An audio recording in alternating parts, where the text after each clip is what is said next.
This is The Baseline, discussing the hot button topics of the NBA. Welcome, everybody. You're tuned to The Baseline. Cal Lee, Warren Shaw, discussing the hot button topics of the NBA. This is our 2018 NBA Awards prediction. This is the show where we break down the guys that we think may be hoisting trophies at the end of this season. Let me go ahead and roll out the red carpet to right-hand man, 50 grand. www.shawsports.net, Big Kahuna PNC, my brother from another mother, Mr. Warren Shaw, repping out of Fort Lauderdale, Florida. Holla back at me, Mr. Shaw. Are you ready to play Swami and start predicting on some of these awards, man? Yeah, I'm going to be the Shaw Swami, I guess, of some sort and try to figure this thing out right now. And I love the NBA season is right around the corner. If you're listening to us on Dash Radio, the NBA season will be starting today. So congratulations to you. But if you're checking out our show ahead of that, again, just a day or so in advance, again, we're excited, bro. We got an amazing guest to go on here and talk about some of our award predictions. It's going to be a wild and crazy one. Some of us jump out the window. Some of us jump off a bridge. You know what I mean? We got some wild stuff coming up in this week's show. And you prefer the bridge. but it's But it's going to be a good look, man. We'd love to hear back from you guys as well, too, in terms of what your predictions are. Are we way off base? Are we too crazy? Are we too left? Get back at us and let us know who your thoughts are, especially for MVP, six-man, Rookie of the Year, Defensive Player, Executive Coach, all that stuff, man. And let us know what your thoughts are on some of these awards. Most definitely. In a little bit, we got our man, Nikias Duncan. He's a podcaster, blogger. Always catch him on Miami Heat, Beat, B-Ball Breakdown, and Dime Up Rocks. He has been on it when it comes to covering the NBA for quite some time, and definitely one of the superstar media heads that loves covering the NBA. He's going to help us do those predictions. So once again, we appreciate you and yours for hopping on board with us. Be sure to get at my man Shaw at Shaw Sports NBA, or get at me at GameFace Lee. The show's Twitter handle at NBA Baseline. You know where to find us. We're available on all the major platforms. Also now on Spotify. So we encourage you, get one of those platforms, throw the headphones on, allow us to get you ready for this upcoming NBA season. You know how we do. You know how we roll. Let's get into some predictions here on the Baseline NBA podcast. Time to break it down. Put the bone gristle. Time now for the breakdown. Cal Lee, Warren Shaw of the Baseline NBA podcast. And this is our awards preview edition of the Baseline NBA podcast. Just getting everybody percolating, getting everybody's ears ready to go. And here to join us in order to bring it to bring it all into fruition. This guy is on the come up. He is doing some great work with Miami Heat Beat. You can catch some of his pieces on B-Ball Breakdown. He's a blogger. He's a podcaster. He's a basketball extraordinaire. Our man, Nikias Duncan, joining us here on the Baseline NBA podcast. Nikias, thanks for hopping on board with us, man. Oh, no problem, man. Thanks for having me, and thank you for that wonderful intro. Hey, listen, when you're doing great things, man, you should always expect this. You know what I'm saying? It's just like, that's how it is. It's the red carpet treatment. And so the first one that we want to definitely get into is the Executive of the Year. Now, last year, many really could not argue Daryl Morey's job in how he put together that Houston Rockets team. And, look, obviously the combination of Chris Paul and James Harden by far are absolute standouts. But there was also some important pickups through the course of the season that really solidified the Houston Rockets' opportunity to be a perennial championship winning basketball type of team. Now we're going into this particular season, and the fact that they've lost a couple of people, and Nikias, I'm going to start with you. Maybe not a lot of people are going to be talking about the Houston Rockets in the same way that they did last year, but who do you see walking away with this trophy given all of the craziness that's happened so far in this offseason? It's kind of tough. Like, off the top of your head, you say the guy who gets LeBron. So you kind of look at Rob Pelinka because LeBron is the best player in the league. Mm-hmm. And, adding him to your franchise automatically raises your ceiling exponentially. So, in any normal year, that would probably be enough. But then when you couple LeBron with Lance Stevenson and Michael Beasley and Rajon Rondo, who might not be a bad pickup once you consider the intangible value that he brings. But those signings are so odd. And then the failure to kind of address any kind of big man depth outside of like JaVale McGee, who isn't particularly good. It's hard to give the Lakers the nod there when you have Masai Ujiri, who just pulled off a trade for Kawhi Leonard, while also picking up another all defensive caliber defender in Danny Green, all while getting out of DeMar DeRozan's contract. So I would probably go Masai Ujiri there. And if Kawhi is healthy, you're going to see Toronto. I think it's Eastern Conference Finals or bust at the least, and I think they could definitely push Boston in a 7-game series. So for me, again, I'm going to back up everything you're saying right there. I think Pelinka is probably the hands-on favorite, especially if the Lakers are able to push in some form or fashion where they can get to a 4 seed, 5 seed, whatever the case may be. We've seen now where it's no longer always just about does your team get 60 wins and are you first or second in your division. You can kind of get things if your team is in the middle of the pack or kind of come up unexpectedly. Although the Lakers aren't going to sneak up on anybody, especially after getting LeBron. But I feel like Pelinka has an inside track on that. But then again, you have to look at Masai and what he did. And if I were voting right now, if I did have a vote, I would actually go with Masai because although we don't know how this Kawhi thing is going to work out, the fact they were able to re-sign Fred VanVleet, he didn't go anywhere. They locked up that deal. They bring in the Kawhi. They bring in Danny Green as well too. They let Casey go, which again, that's part of the ownership decision, but mainly his decision as well. Nick Nurse comes in here and does a great job for Toronto, gets into a top 2 seed in the Eastern Conference, and I think he can potentially win this award. One guy I'm going to throw out there as like a super, or 2 guys I'm going to throw out super wild cards, and they're going to put in John Horst for the Milwaukee Bucks. I'm just expecting a lot of things from Milwaukee this year. And although they didn't do a whole lot, yes, I mean, they brought in a new coach as well too, and Coach Bud, got in Brook Lopez and a couple other supplemental pieces. If Milwaukee takes a leap, I think he can get some recognition. And then way, way, way down at the bottom, not really a chance of winning it. But if they sneak into the playoffs, maybe he'll get a couple votes. Actually, be Don Nelson of the Mavericks. I think the Mavs are going to be much improved. Some nice moves, obviously getting and trading for Luka Doncic for that pick, getting DeAndre Jordan, through free agency and things of that nature. If Dallas makes an acceptable stride to the playoffs, he may also get some looks there at the executive of the year position. Well, listen, my wild card is going to be DeMarcus Cousins. Okay, because if the Golden State Warriors run off 70 wins and they wind up getting a championship, if you are, Meyer and that organization with Steve Kerr, and you get what you get out of DeMarcus Cousins on the cheap, like you did, I don't care what anyone else does. Getting DeMarcus Cousins, if DeMarcus Cousins is saying, I will come for the bare minimum, you just put me on your team, okay? I mean, all of the executives that do not have 500 seasons need to go to the school of DeMarcus Cousins to learn how to execute deals to bring those type of players on their roster.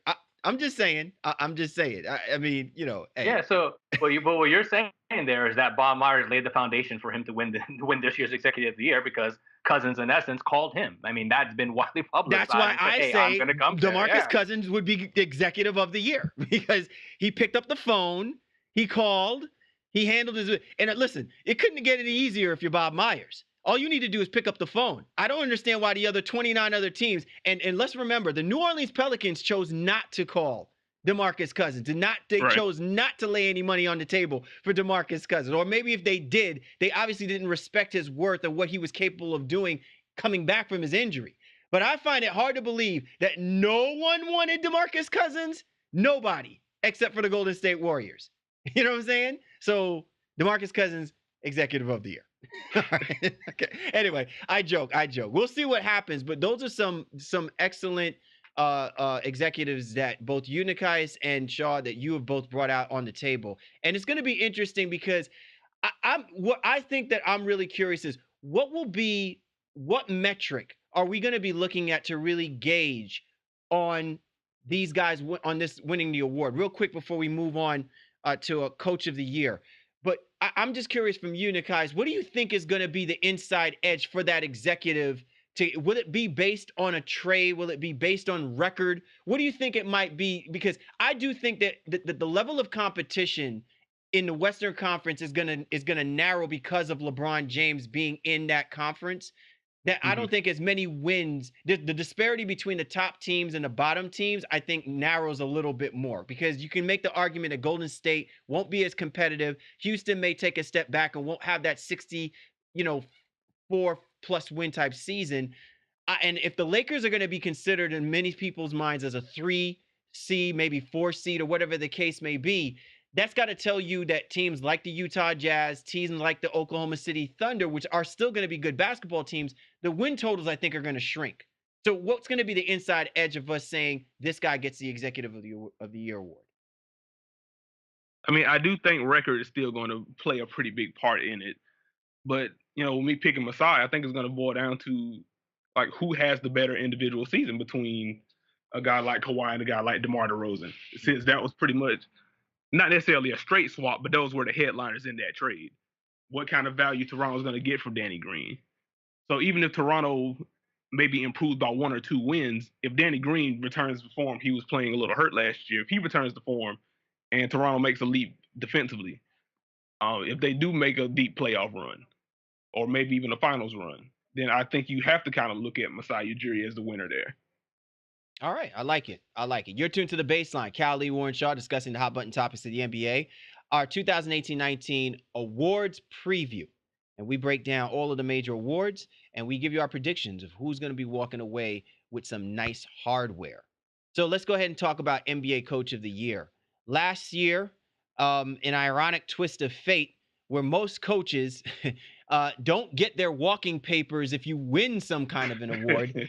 Dwayne Casey, while he became Coach of the Year, giving Toronto really one of its best seasons in its franchise history. And again, of course, unfortunately, the Toronto Raptors coming up short.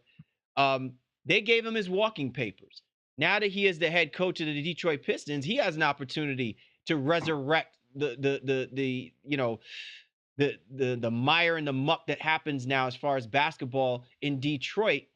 But now I think it also raises the expectations about who really does have an opportunity for this year to be the Coach of the Year. So, Sean, I'm going to start with you. Who do you like to walk away with this award? And listen, we've done this for the last couple of seasons, and we've kept saying to ourselves, when is Brad Stevens going to get his just due? And just as you were talking about it a moment ago, Nikias, about how win totals may actually play a role in how we look at Executive of the Year, or maybe what the star player does between, say, a Kawhi Leonard and a DeMar DeRozan, is it going to be win total short for us to talk about Brad Stevens finally walking away with that hardware? Well, he absolutely has the inside track as we, record this show going into the regular season. Boston, by most people's accounts, is definitely going to be a top, no less than top 2, maybe say top 3 team, and should be the number 1 seed in the Eastern Conference, trying to get close to around 60 wins potentially, and finally maybe getting the columns that he deserves in some ways. But I'm skeptical, as I alluded to on our Atlantic Division preview. I haven't really loved how Boston has looked in preseason, and not trying to take too much into that. But I feel like it's going to take them a little while to kind of get their gear and kind of get moving. So I don't know if they're going to come out like gangbusters out the gate, and get to 60 wins. So if they win the Atlantic Division and beat Toronto or Philadelphia by a game or 2, will that be enough to get Stevens to hit the credit he finally deserves? And I'm not quite positive of that. I think he's obviously going to be in the running, and I think he's still head of it right now. But if I was going to make a pick, it actually would not be Stevens. As much as I like the guy, I feel like a guy like Quinn Snyder has so much opportunity in Utah right now. Potentially, we don't know who the third team is in the Western Conference right now. Where it's very, very widely debated who that team should be. I think this is a prime opportunity for the Utah Jazz because of their system, the defense that they play, and just the overall camaraderie and consistency they have amongst themselves. I think Snyder is another guy who consistently gets overlooked, and gets noticed, but never quite, always the bridesmaid, never the bride. And I think this is a year he could potentially get there. Other guys, I think it'd be ironic if Casey was to somehow again turn Detroit around and get them back in some prominence. I don't think he will do enough to win it back-to-back years on 2 different teams, but he could get a look if that team does take a step forward. Coach Bud in Milwaukee, as I alluded to as well, and also Carlisle in Dallas. I really feel like when you look at these things, sometimes executive and the coach of the year, a lot of those times they kind of go hand in hand for whatever reason. Is like at least that notification to that team, kind of worldwide or league wide, it perks everything up. It's like, oh, you look at the coach, you look at the executive, and say, okay, both those guys did a good job. But again, if I had to go take a vote right now today, I'd say Quinn Snyder, with Brad Stevens coming right up there, probably a second. Case, what do you got on the coach of the year, brother? I'm actually going to take a page out of your book. I'm going with Mike Budenholzer. Yep. You know, you again, you don't take too much from preseason. At least you don't take the stats too much into account when it comes to preseason. You want to look at trends and see how teams are playing, how players are playing, and see what, so you can kind of get an idea of what translates. And you can already tell there has been an emphasis on spacing and there's been an emphasis on ball movement. And Giannis is already scary enough. Giannis with a spread court is as close to unguardable as you can get in the NBA. And the way that the way that Mike Budenholzer has emphasized spacing and the way that Giannis has gotten to the rim at will, the 3-point rate has skyrocketed so far from Milwaukee. They're playing a little bit more conservatively defensively in terms of scheme. They're not blitzing pick and rolls every other possession like they did under Jason Kidd or Joe Prunty. So having a more conservative scheme with all the length that they have, the athletes that they have, there's a very real chance that they can end up kind of like Toronto, I think, who ended up last year as the only team that finished top 10 in offensive and defensive efficiency. I really think Milwaukee can get there next year. They have the talent. They have the coaching. So I think Mike Budenholzer can easily get Milwaukee to like a top 4, top 5 seed, and that should be enough for him to win the award. You know, I tend to feel like coaches like Brett Brown, coaches like Brad Stevens, have this really weird window of opportunity. We're not going to be talking about Mike D'Antoni. We're not going to be talking about Steve Kerr. Maybe, and listen, Greg Popovich somehow, some way, always finds himself in this conversation. I just feel like, you know, the fix is always in San Antonio. Like, it's fully embedded that he will always be in a conversation as a coach of the year in many respects. But if we're going to move those type of guys to the side, I wonder if a guy like Luke Walton would be compromised because of having LeBron James. That while that group is an eclectic group of guys, if the Los Angeles Lakers, and in the path for them to do it in clearing their win totals from 35 to maybe 55 wins, like a 20-win turnaround, which is, you know, viable because we have your best player in basketball, LeBron James. But still, even with those group of guys that Luke Walton is working with, would it be so far-fetched to give him some form of consideration as being a possible coach of the year candidate if the Los Angeles Lakers somehow catapult themselves to being maybe a top 2 seed in the Western Conference? Yes. I think LeBron is a great equalizer when it comes to coaching. And I don't know, and not to say that is right or wrong, but it just kind of is what it is in terms of a public perception standpoint, and definitely from a media standpoint when it comes to voting. It's like, well, you have the best player in the league. All right, what are you? You're supposed to win. You're supposed to do well. And while, you know, Nikias had alluded to, they have this kind of mixed mash of other parts on it. If he makes it work, it's not going to be about Walton who did it. It's going to be like, well, LeBron handpicked these guys to come and play with him. And so now if they do well, well, LeBron gets the credit. And if they don't, actually he somehow can then pass it off to Walton at the same time, and Walton will get the blame. So again, it's the great equalizer. You don't get the credit when you have LeBron on your team and when it comes to being a head coach. And that's, again, it's unfortunate. Nikias, I want to get your take real quick before we move on to most improved player. Who do you like as a wild card? Who do you like as kind of a dark horse candidate that we should be talking about if everything falls properly, in you know, or plays properly for that team? Who do you think would be a dark horse candidate as a NBA Coach of the Year? I think a dark horse candidate for this year will be one that was definitely in the running last year. I think that's going to be Doc Rivers. The Clippers run about 11 deep of rotation level players. A pseudo star in Tobias Harris, not quite a star, but a very valuable player in Lou Williams, and then just a lot of role players. The West is deep. I don't think the Clippers make the playoffs this year, but again, if the Clippers do slip in that 7 or 8 seed, I don't see how Doc Rivers doesn't get strong consideration. I mean, the West is stacked, so. All right, fair enough. Maybe for me, I would say keep an eye on Nate McMillan. Nate McMillan has, if the Indiana Pacers replicate what they did last year and even better, they wind up taking that division and wind up being one of the top 3 seeds in the Eastern Conference, it would be hard pressed for us to not put him in that conversation as Coach of the Year. You're tuned to The Baseline. Callie Warren Shaw discussing the hot button topics of the NBA with our special guest, Nekias Duncan. You can always catch him on Twitter at NekiasNBA as we are giving you our previews for possible predictions, for the NBA awards for 2018-2019. All right, let's go ahead and talk about the next award that is on our slate, and that would be Most Improved Player of the Year. Last year, Victor Oladipo, basically having us chanting "Ola Oladipo" for his sensational play last season, posting up some monster numbers for the Indiana Pacers, getting them into the playoffs, taking a LeBron James-led Cleveland Cavaliers team to a final Game 7 in the first round of the NBA playoffs. Listen, it would be hard to argue not giving the award to Victor Oladipo, but a lot of people also felt that Clint Capella was well deserved of this award.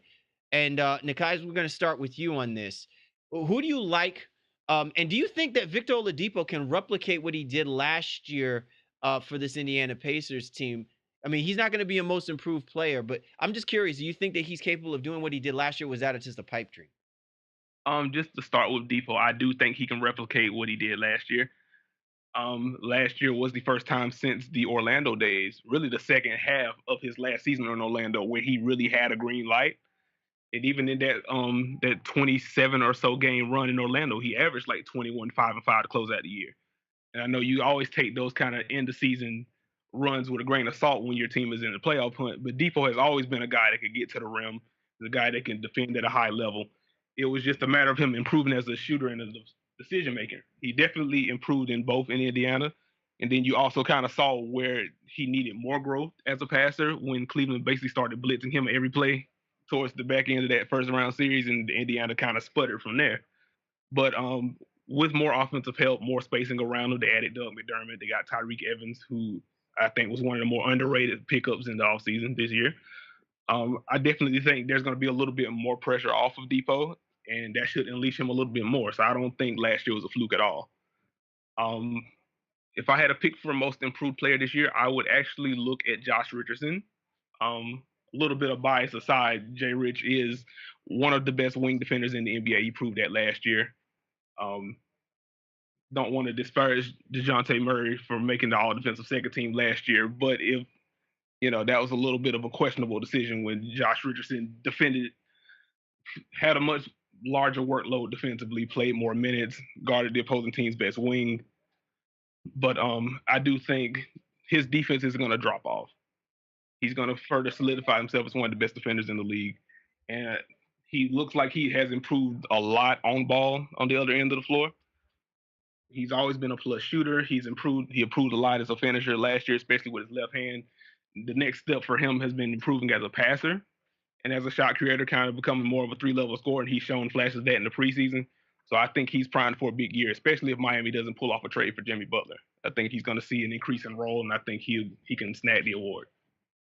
Yeah, definitely from a maturity standpoint, as we've alluded to on our show, having had a chance to go to media day with the Heat for a couple seasons here in a row, Richardson he's just more comfortable, even as a leader on that team, and he's learned from UD and Wade, and I think that's a great pick as someone who could potentially get it. There's a lot of buzz around Richardson. It's almost to the point now where it's almost too much buzz. So can he live up to this intense amount of attention? Because especially when his name is being thrown around with Jimmy Butler, they don't want to give up Josh Richardson for Jimmy Butler, when you realize, again, he has so much room to grow into his potential. He's younger, obviously on a much friendlier contract, et cetera, et cetera. There's a lot of great things, I think, ahead for Josh Richardson and this Miami Heat team. For me, it's interesting because you never want to go, and I should have did the research on this.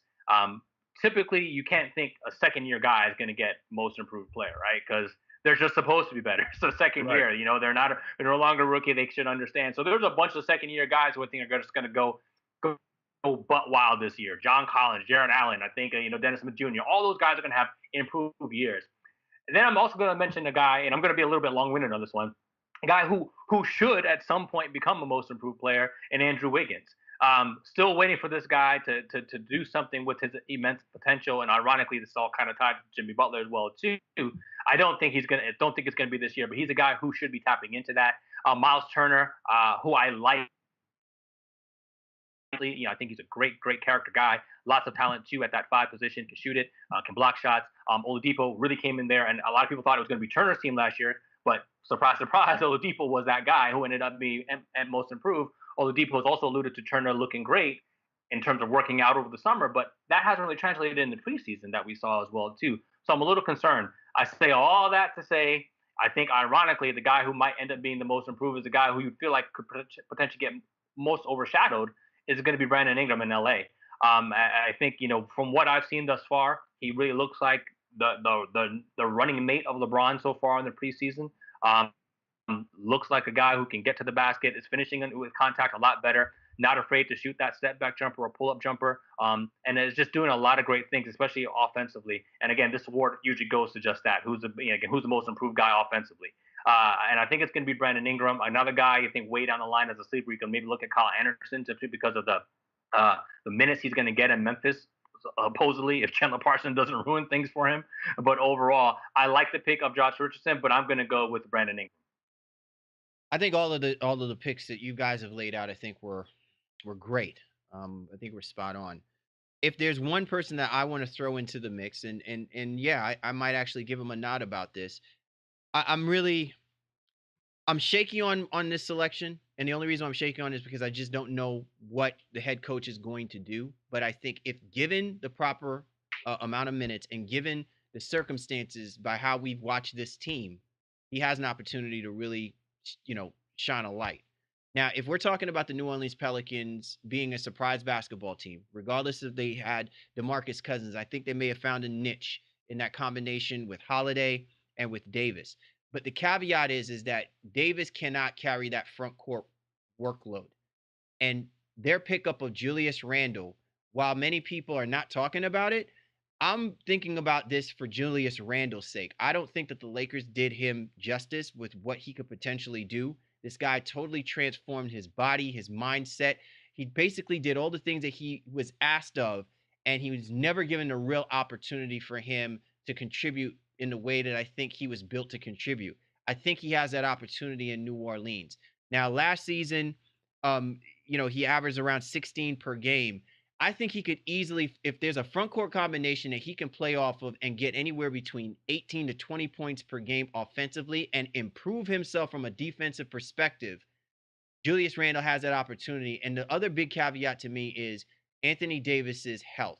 If Alvin Gentry is going to be cautious and not have Anthony Davis out there, or there is an injury that Anthony Davis suffers, Julius Randle, to me, has by leaps and bounds so much of an opportunity to go out there and do his thing. That offense is built for him to fly. He's kind of like an undersized, 4, but plays like a 4, with the mentality of a 3.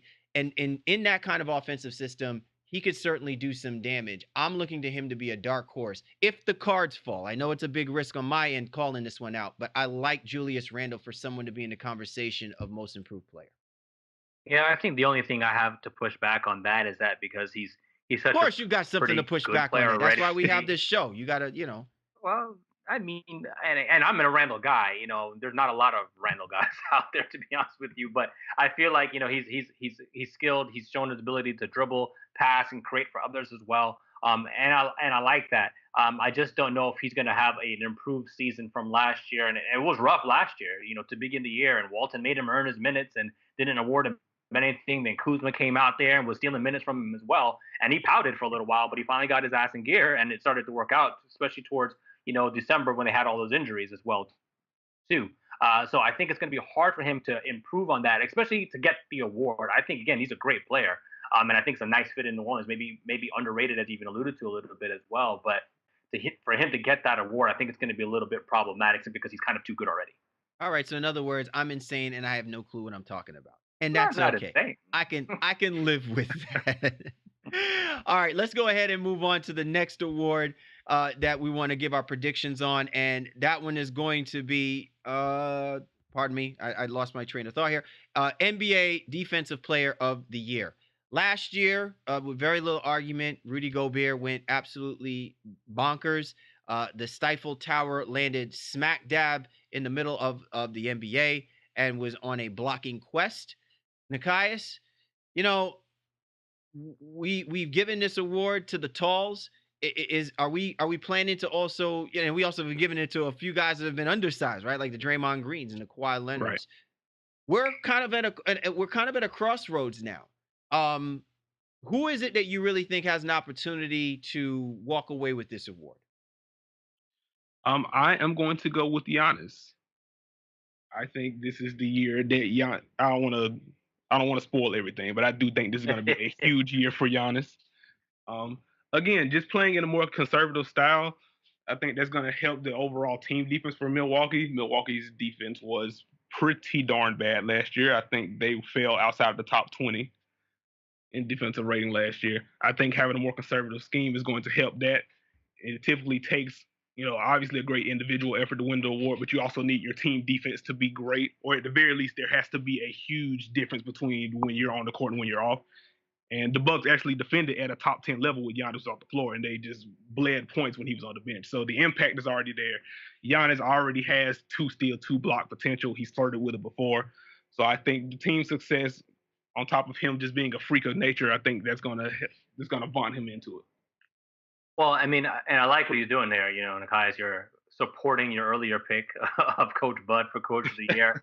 And what it boils down to is like, if that were to happen, if Coach Bud unlocks the potential of Giannis per se, and Milwaukee makes this massive step forward that everyone's been thinking they should making for the last couple of years, and Giannis becomes an MVP potentially, as no spoilers, but potentially in Defensive Player of the Year as well, then that really supports kind of everything that Milwaukee is trying to do, what everyone thought they were capable of, especially with all the length they've accumulated over the years. My pick, again, is really interesting because if you remember our conversations last year, Cal, I think we had Kelly Scaletta on for this show specifically, and we talked about how the defensive Player of the Year kind of is a rotating situation. It's like, all right, well, whose turn is it now? All right, you got a turn, you got one. All right, you got one. All right, who's next? And Gobert's year, it was Gobert's year last year. And at the end of the day, he deserved it. Even in the limited amount of minutes that he was able to play because of all the injuries and things of that nature, he just transformed Utah's defense. I think that takes him out of the running for it this year, and I honestly don't think it's going to be him. So I think it comes down to 2 people. And while I like the Giannis pick, I'm not going there. I think it's Anthony Davis or Kawhi Leonard. Simply because Kawhi on the quote unquote, on the get back trail, trying to be, prove that he's worth the mega millions that he's going to want this upcoming summer. Whether or not he stays in Toronto, that doesn't even matter. He needs to prove that he's back, and a large way of doing that is by playing the great defense that he's capable of doing. And Anthony Davis, same thing on that MVP mission, already coming out and saying that he's the best player in the NBA because he plays both ends. I think as long as he's healthy, I think it's going to be really, really tight between Kawhi and Anthony Davis. I like Joel Embiid. He was third in the voting totals last year, and to your point, Shaw, it's a rotation. Listen, I don't know why we're not talking about Anthony Davis in the MVP conversation. We ain't got there yet. I know, but what I'm saying is that in relation to our perception about this award. Like, so in other words, you're not giving it to Giannis, right? And by all accounts, Nikias is saying, hey, this is the year of the Giannis. This is the year of the freak, right? And I guess what I'm saying is that, if we're going to talk about those guys and maybe in that possible echelon, and I don't know, Nikias, you might be saying that Giannis might not be ready yet for MVP, but he's going to have a monster year nonetheless. It's just going to be obfuscated by, maybe Anthony Davis or whatever. I'll let you guys butt with those heads. I'm just saying that the quiet dog in this party, because we're not talking about the Philadelphia 76ers in the same light. It's like we still haven't given them credit that they're going to be a threat in the Eastern Conference. And listen, by all accounts, to your point, Shaw, if the Boston Celtics don't look better than what they look like in the preseason, we should be talking about the Philadelphia 76ers as a possible team getting to the Eastern Conference Finals, if not to the finals, right? And I think through that, it's because of the defensive effort by Joel Embiid. He has got to be the captain. I think he's going to take some bold steps in showing people why he should be considered as the most dominant center in the NBA. And I think him putting up the numbers I think he's going to put up from a defensive perspective is going to move us in a long conversation about Joel Embiid, maybe as one of those 4 or 5 people being talked about as MVP, but he won't get that award because his offensive numbers might be, undermined by what Ben Simmons does. But from a defensive perspective, I think he may walk away with the trophy this year. I think he's got that kind of hunger in him, and he can be that much of an impact player. Well, I think if nothing else, we've named the top five in voting. I really do think I'm a big Embiid guy and I'm a big Giannis guy as well too. So I feel like the top five in voting is right here, and you could say maybe Draymond can scratch the surface of that. Jimmy Butler has argument here. Even Josh Richardson may have some argument here. Maybe not defensive player of the year, but in terms of garnering some votes and some consideration. So I think overall this is a nice collection, and this could be one of the more open awards, definitely going into the regular season. Most definitely. All right, let's go ahead and focus our attention now to the Kia NBA Sixth Man of the Year award. Right. So, listen, it's always either Jamal Crawford, Lou Williams, Eric Gordon, and we're all getting kind of tired of this, aren't we? I think we're all getting kind of tired of this. I know Nekias is Nekias is like, I'm done. Okay, so. For real, Fred VanVleet was in the conversation. He was third in the voting. And I don't know what the circumstances are going to be like for him in Toronto now with the dynamics changing the way that it has. But I'm curious from your perspective, Nekias, who do you have walking away with this award? My pick is going to be Isaiah Thomas. I feel like that move to Denver hasn't been talked about enough. He's reuniting with Mike Malone. And if you remember what Isaiah Thomas looked like in Boston, he got pretty much the monopolized offense. That's not going to happen in Denver. But where he was successful was kind of flowing with the dribble handoff big man. That's why him and Al Horford played so well together, having a lot of motion before he'd get the ball to get the defense leaning and things of that nature. So I think the pairing with him and Nikola Jokic is going to be a great one. And when you combine that with the pace that Denver already plays at, and a healthier Isaiah Thomas, he's going to be able to get buckets. And the award has proven that basically if you score a lot of points and you play for a good team, you're going to be in the running no matter how good you actually are. Cough, cough, Jamal Crawford. But I think Isaiah Thomas is going to have a comeback season. I see him averaging somewhere like 17 or 18 points a game, high efficiency. I have Denver slided in as a top 4 team, so I think he's going to win the award. Well, all right. Well, now it's your turn. So let's get into this. So with IT, what was all that? No. He's like, I got some butane for you. Let's go. All right. No, not at all. Not at all. Okay. And again, I know he can defend himself and defend his pick here. So my question though really is just that there's so much firepower in Denver already. And so many guys have to eat. Yes, they play with a great pace, and yes, they have Jokic and very similar, even better, obviously, than Horford is, especially when it comes to passing and that dribble handoff. IT is going to be able to feast off of that. But one, we're still not quite sure where he's at health-wise. Don't know how many games he's even going to play this year. But again, there's so many mouths to feed. Jamal Murray, Gary Harris, Will Barton, Jokic himself, even Trey Lyles coming off the bench a little bit. Millsap, again, not a big scorer, but guy who's going to get some touches out there. Just, are you predicting, in essence, Denver's going to score like 120 a game roughly? Because again, that's a lot of ball and a lot of guys that have to get fed. And for IT to win this award, he is going to have to do it on the offensive end. So is that where you see it? Just that Denver's just going to be so astronomical in scoring that IT can still get to that 17 point per game kind of mark coming off the bench? I do think it's going to be a little bit of that, honestly. Denver has weapons everywhere. And I think, like in general, I would agree maybe Isaiah's numbers would be a little lower if they didn't just trade Wilson Chandler for basically nothing to Philadelphia. So they're sliding Will Barton into the starting lineup. So I think that's going to give Isaiah Thomas a little bit more freedom with the second unit. And I think he'll be able to get his numbers that way. Fair enough. So I'm going to jump way out the window with my pick, and I'll just run through the kind of. You want me to give you a parachute? Oh, I'm sorry. I'm jumping way out the window, bro, because it's like I understand the scoring thing, and I'm just going to try to speak it into existence like LeVar Ball, so to speak, and just say, don't just give it to the best scorer, give it to the guy who has the most impact. But there's a whole list of guys. Again, I love Fred VanVleet in Toronto. What ends up happening with Jabari Parker in Chicago? I know he'll start with Markkanen coming off that injury, but does he end up going to a bench role at some point? Carmelo, maybe there's a chance he revives his career as a six man. I think TJ Warren needs to get a look out there in Phoenix, probably in that role. But the guy I'm going to go with, I teased it on our Central Division preview. I'm going to go with Tyreke Evans. I just really like his game overall and what he's kind of settled into. He's improved his 3-point percentage over the last couple seasons.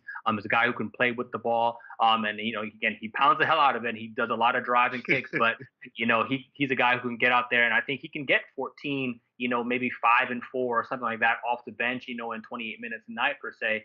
I think Darren Collison is going to have to look out, and maybe even Corey Joseph a little bit, because Evans can go out there and really, really contribute. So while he won't be the best scorer off the bench this year, he might have the most cross the board impact in terms of scoring, assisting, and rebounding. Because again, not necessarily defensively, we know that. But I really like Tyreek Evans for the Indiana Pacers this year. What about you, Cal? Oh, we can't give this to Carmelo. I mean, he did finally say that he's willing to come off the bench, right? Like, listen, they're going to score like 160 points. Well, hold on. We can give it to Carmelo, but would you give it to Carmelo? Huh? Of course. Anything to help, anything to retire him faster than necessary. Of course. I mean, if you're not going to give him, if he's not going to get an NBA title, at least he can get another award that we can validate and justify that he can get every other award, every other title except an NBA title, right? Like, so, we can give him defensive player of the year award if he says, "Hey, I'm committed to playing defense." So I'm just going by what he's saying. If he's saying I'm committed to coming off the bench after fighting with the Oklahoma City Thunder last year about coming off of the bench when he knew that, his game was not situated for how that starting lineup was constructed. The fact that he has admitted to such a thing for a team like the Houston Rockets, I think, mighty strides, and is thus deserving of the Sixth Man of the Year award. No, let me stop. Look, I to your point, Nikais, I really would have given that award probably to Isaiah Thomas. I think if Isaiah Thomas was with the Orlando Magic and not with the Denver Nuggets. Man, this is really tough because I honestly feel like the person who I think it's going to wind up happening again, if we're talking about the success of this, I think Eric Gordon is going to wind up winning this. Look, the Houston Rockets, by all accounts, because they've lost Trevor Ariza and they lost Luke Mbamute, I think further emphasizes the importance of Eric Gordon's role in coming in and relieving now we're seeing on the downside of Chris Paul because he can't stay healthy, using the kind of minutes that you get out of James Harden. Their offense is sparked by what Eric Gordon does, and I think it's going to shed to that same light again on why we're going to refocus ourselves on why the Houston Rockets are going to be an elite team. And if they are going to be that elite team, it's going to be because of Eric Gordon. So I have Eric Gordon slotted as being the Sixth Man of the Year. Well, a quick question for you then, since you picked Eric Gordon. You also mentioned Carmelo Anthony earlier on. Do you not worry about Melo's touches kind of hurting Eric Gordon's chances for the award? Absolutely not, because Eric Gordon, to me, is capable of doing the kind of things that you're probably not going to get out of Carmelo Anthony. And Mike D'Antoni, I think, understands and knows that. I think if more than anything, if Carmelo Anthony is going to be playing more with the second team, he's going to need Eric Gordon even more. So expect Eric Gordon's assist totals, expect his contributions. He's a decent defender. He's not great, but he's a decent defender. He is going to actually help Carmelo Anthony stay being Carmelo Anthony more than anything, which I think may put some emphasis on why he may be deserving of the Sixth Man of the Year. Because one of the question marks that's going to come into play is who is going to be the Chris Paul of that basketball team when Chris Paul isn't on the basketball court. Okay, makes sense. All right, cool.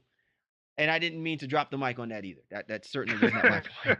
All right, let's get. All right, listen, we've got a couple more here left to talk about. So let's get right into it. Rookie of the Year awards. Shaw, last year, Ben Simmons hoisted up that trophy. You know how I feel about that. I'm sure we've heard how you feel about that. Now that we've gotten, quote unquote, the Donald Trump rule out of the way, right? Like, let's talk about some real rookies getting this award. Shaw, who do you have possibly hoisting up this trophy? Yeah, it's basically three guys for me right now. And while a Donovan Mitchell-esque type player could maybe sneak into this, I think guys with the most opportunity, most amount of minutes, are going to be at the forefront of this, and that starts with DeAndre Ayton in Phoenix, Trae Young in Atlanta, and Luka Doncic in Dallas. If they were going to take into consideration, okay, who's going to have the best team and potentially the most impact on winning, that's probably going to be Doncic, or right off rip. and it would propel the Mavericks potentially into at least contending for a playoff spot. You know, I'm there yet on all of that, but I think he's a guy who's gonna, again, he's just gonna see the most amount of wins and really gonna be credited with his team's improvement the most. But overall, this usually ends up being a numbers game, and Trey Young is gonna put up some absurd numbers with some pretty poor efficiency on Atlanta. But overall, if you're looking at DeAndre Ayton, and if Booker, even if Booker's there or not there, Ayton looks like to be a guy who's going to come out here and average a double double out the gate. You know, I don't know, quite 20 and 10 type of situation. I don't think it's going to be quite that good, but if he's 15 and 10, you know, with a block and a half and things of that nature, you know, with good percentages, I think that's good enough to net him this award, despite Phoenix being as bad as they are. So I'm going to go with Ayton first, Doncic second, and Trey Young coming in third for the Rookie of the Year. Nikias, who do you have on the ROI? Let me just preface this by saying that Luka Doncic is by far my favorite rookie in the class. I think he's going to have the best career out of everyone in the class. I think that'll be the best. I do. I am. Yeah, my butt is going to be the Rookie of the Year award is about counting stats. And I just don't see, unless DeAndre Ayton gets hurt and gets hurt often, I just don't see how he doesn't put up something like 16 and 11 and a block and a half. And that's just going, I think that's going to be enough to get him the award. I don't think he's going to have, well, let me rewind a little bit. I just didn't have much faith in his defense at all coming into the preseason in the summer league. And it's obviously that was a bit overblown just because he was playing out of position at Arizona. Seeing him play the five, playing in more of a drop scheme in Phoenix, he's looked a lot better as a rim protector. He still struggles in space, but it hasn't been as pronounced as it was in college. So I do think he's going to have more of an impact than I thought he would coming out. You obviously can't make sweeping conclusions anyway with rookies because they progress at different rates and things of that nature. But I just think the numbers are going to be there, and he's going to help Phoenix a little bit. He's going to be a great rebounder. He's going to protect the rim. He's going to dunk on people. I'm kind of interested to see what his turnovers are going to look like. He does kind of pound the ball a little bit. But I think he's going to have one of those high number years for a rookie, and I think that's going to be enough. Even though Luka is probably going to have a better impact on winning. You know, I don't listen. I appreciate where you're coming from, Nikias, and listen. It sounds like you'd be hesitant to do it because you know a quote unquote voter intimidation is what's setting in to prevent you from. I'm going to do it for you, bro. I think Luka Doncic is more than capable of winning a Rookie of the Year. While and the only reason why I'm saying that is this. I think it's easy for us to say that DeAndre Ayton is going to put up numbers. It'll be curious to see if whether or not those numbers are going to equate to anything in relation to what other big men are doing. Like in other words, if guys like Andre Drummond, guys like Rudy Gobert, DeAndre Jordan raise the bar, while we talk about DeAndre Ayton or even Joel Embiid to that matter, while we talk about DeAndre Ayton and the numbers that he's capable of putting up, if they're not somewhere in a proximity where we're talking about him with the same excitement, we're just going to say that he's having a great season. Whereas Luka Doncic has an opportunity on a night-in-night basis in every facet of the game to be a highlight reel, to be in the thread of the conversation if we're saying that the Dallas Mavericks are going to improve in the way that we're expecting them to. He is everyone's favorite rookie, so to speak. But I think, you know, Mikai's point about just the overall counting stats, because Luka might do something, again, I don't know what the projections are, but if he's at, 14, even like 6 and 5 or something like that, again, he's going to have a great season and he's going to impact winning on both sides. But Dennis Smith Jr., as you alluded to, Harrison Barnes is there, and DeAndre is going to get fed. All those guys kind of take away from like that kind of scoring situation for him. So, and that's why I feel, at least me, I don't want to speak for Nikias, but I feel like with DeAndre, he's just going to have more opportunities to score the ball and have bigger numbers offensively on a regular basis, where Luka is going to spread the ball around a little bit and do a little bit of everything because that's the type of player he is. He's all around. The fact that he can rebound and push the basketball, and his first instinct is to pass at this stage of his career right now. So while I don't think he's going to get super high assist numbers, at least averaging, I think he'll have some great assist games. I just don't know if he'll do enough from the counting statistics, as we alluded to get that award. But I think he's everyone's favorite rookie, and again, projects out to be one of the best players, if not the best player from this NBA rookie class. All right, I have no problem with being the black sheep of this prediction process. I'll take Luka. There you go. You're tuned to the Baseline. Callie Warren Shaw discussing hot button topics of the NBA. Our NBA award predictions show, and we got our special guest Nikias Duncan joining us here. All right, let's get right into it, man. The MVP conversation.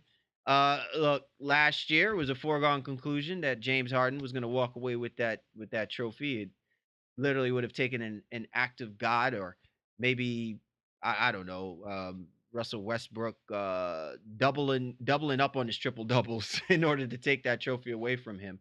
Um, Look, it's been a rotating award. The year before that was Russell Westbrook, and the year before that, Steph Curry. So LeBron James to me has a great opportunity as anyone to probably walk away with this award.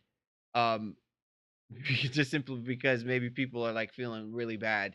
Like, where does LeBron James have to go for him to actually, be given this award one more time? So we start with you, Nikias. Do you buy into the idea that LeBron James is going to probably walk away with this award? Or do you really see someone, or do you think that this is Anthony Davis's time? Or to your point, is this the year of the freak? This may shock you, but I do believe that this is the year of the freak. I think this is the year we see Milwaukee vault up to 50 wins. Again, I kind of alluded to it earlier. I think there's potential for them to finish as a top 10 offense and defense. The talent is there. Now they have a coach to put the players in place. And the guy that's going to benefit the most from that is going to be Giannis. He's the head of the snake. He is the snake. He can do a little bit of everything outside of shoot, and even that has improved a little bit. But even if you're looking at that as the weak point of your game, it doesn't matter when you can take 2 steps from the half court line and get to the rim like Giannis can. Giannis put up like 27 points and shot over 50% from the field. And now he's going to have, not only is he going to have spacers around him, he's going to be in a system where the spacers are maximizing the space on the court. And this is going to make it harder for defenses to close off the paint for him. I think this is going to be a huge year for Giannis. 30, 10, and 7 isn't out of range for him. Anchoring a high defense. I mean, he was at 27, 10, and 5 last year. I'm not even arguing. I think it's just the numbers themselves are staggering when you hear them out loud. But I 100% agree that that's very much what he could do. The ceiling is the roof. You know what I mean? So Giannis is definitely that dude right now. So I didn't mean to interrupt you with my woo, but please continue to finish your thought. No, you're good. Yeah, he had a Ric Flair moment. Don't mind him. No, but I really think like 30, 10, and 7, 2 and 2 is within range, which is ridiculous. But he's been putting up these kind of numbers with a significant hole in his offensive game, and with a coach that has actively been not only holding him back, but also has been holding the entire team back just by how the way he's run the team. Jason Kidd was not very good after his first year. He implemented that super aggressive defense that kind of caught teams by surprise. And then once teams started, they kind of waited them out, figured them out, and they just started getting corner threes whenever they wanted to, just because of how aggressive that defense was. And Joe Prunty tried to tinker that a little bit, but ultimately it was too late in the year for him to go for full changes on the defense, and they continue to get torched. So having Mike Budenholzer there to kind of calm things down a little bit, I think Milwaukee's going to be more effective. Giannis is going to be better, and he's already an elite defender, a guy that can legitimately defend all 5 positions. So, I mean, he's going to be ridiculous this year. So I want to ask you one kind of follow-up question. So a buddy of mine, we talk basketball all the time, so to speak.